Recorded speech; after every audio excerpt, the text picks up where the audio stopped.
Nasib naas menimpa seorang pria bernama Made Sudarme 40 tahun di dalam rumahnya Jalan Kenyeri Gang Seruni 2 Sumerte Kaje, Denpasar Timur, Selasa 29 November pukul 11. Sudarme meregang nyawa setelah tersengat listrik dari kabel kipas angin. Kasih Humas Polresta Denpasar Ibtu Ketut Sukadi menuturkan awal mula peristiwa itu diketahui ketika tetangga korban bernama Nyoman Widiarte 40 tahun mendengar jeritan korban.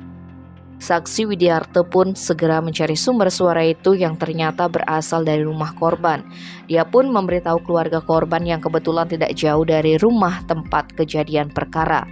Ipar korban bernama Niketot Juliani 39 tahun segera datang ke lokasi. Saat pintu kamar Sudarme terbuka, Juliani mendapati iparnya sudah dalam keadaan kaku. Di lantai tampak kabel dan kipas angin berserakan. Ternyata tangan korban memegang kabel yang terhubung dengan kipas angin dan tampak melepuh layaknya luka bakar. Wanita itu bergegas membangunkan korban. Apes Juliani malah terkena strum dan terpental. Dia langsung memanggil warga. Sayangnya Sudarme yang berasal dari desa Tumbu, Karangasem itu sudah tak bernyawa.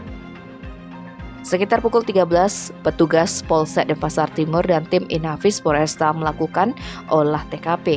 Hasilnya Sudarme mengalami luka hangus di bagian kulit dada dan jari tangan sebelah kiri. Dari keterangan pihak keluarga, saat kejadian korban sendirian di rumah karena sang istri pergi bekerja dan anaknya sedang sekolah. Tim Bali Express melaporkan.